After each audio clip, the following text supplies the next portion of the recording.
Good morning, everyone.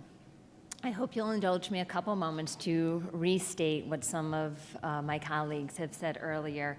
And certainly first, that is to thank and acknowledge Ted and Shinny for the work that they've done to really communicate to individuals in state government the role that supportive housing can play in transforming the lives of some of New York's most vulnerable individuals. And certainly to thank you for your professionalism, your commitment to serving those individuals, for changing their lives day in and day out, and for bringing that message to Albany, and certainly entertaining the message being heard and held right within your facilities. It truly is remarkable, the work that is done through your organizations and your colleagues, so we thank you.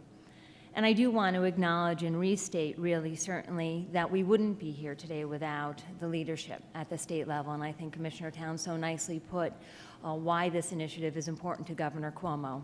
He's had personal experience in serving individuals who find themselves in a homeless situation. He, at the federal level, had an opportunity to see nationally models that work, and he's brought that experience here to New York. And we really couldn't have a greater partner in Commissioner Towns and Jason Helgerson.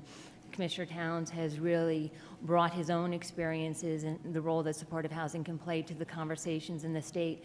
And Jason has brought an openness to looking at how individuals can be served better through the Medicaid redesign discussions. And as he said, he recognized the role that housing plays in that conversation. And for those of us who have been involved in this discussion for many, many years, we've long known that the role that housing can play and supportive housing can play in Medicaid.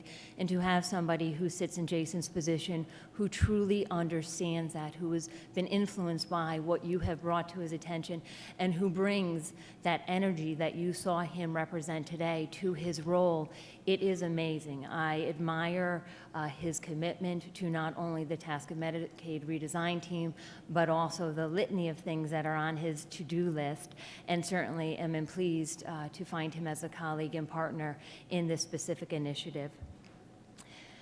As I'm sure that many of you are aware, the Office of Temporary and Disability Assistance plays a key role in addressing homelessness and providing supportive housing throughout New York State. We expect to have a similar role in carrying out the priorities outlined by the Medicaid Redesign Team's Affordable Housing Work Group. We're excited by the efforts of Governor Cuomo's Medicaid Redesign Team and the opportunities afforded by the commitment to expand access to supportive housing initiatives for high-cost, high-need Medicaid recipients. It is clear that significant Medicaid savings can be realized while better meeting the needs of individuals struggling with health problems. Of the $75 million authorized in the 12-13 state budget, OTDA will receive more than $20 million to fund several supportive housing projects. OTDA's Housing and Homeless Assistance Program will receive an additional $14.3 million in funding, which will be awarded through a competitive process to projects that provide housing for high-cost Medicaid users targeted to upstate New York.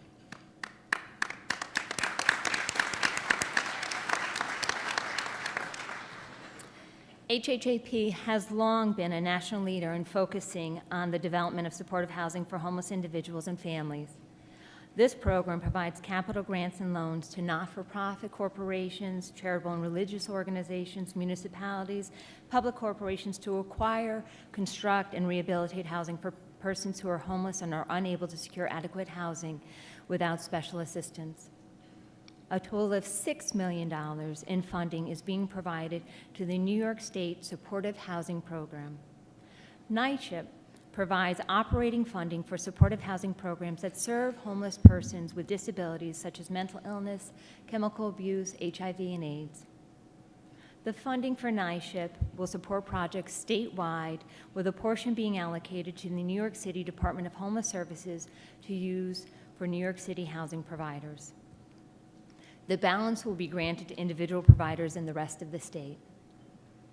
Again, the governor's commitment to redesigning the Medicaid program has presented us with a tremendous opportunity to work in collaboration with state agencies on this innovative issue. We know we can't do this alone. We remain confident that we can count on a strong commitment and partnership with you and with Shinny. and I certainly appreciate the opportunity to join you once again today. I would like to, before I leave, just acknowledge two other individuals. One, Linda Glassman, the Deputy Commissioner who works at OTDA, who has been instrumental in really developing the program that we are discussing today, and she'll be talking a bit more about that later on this afternoon at a plenary discussion. And Mike Scributanis, who really helped oversee the effort in working with all the agencies in developing and designing the supportive housing portion. So thank you and enjoy your day.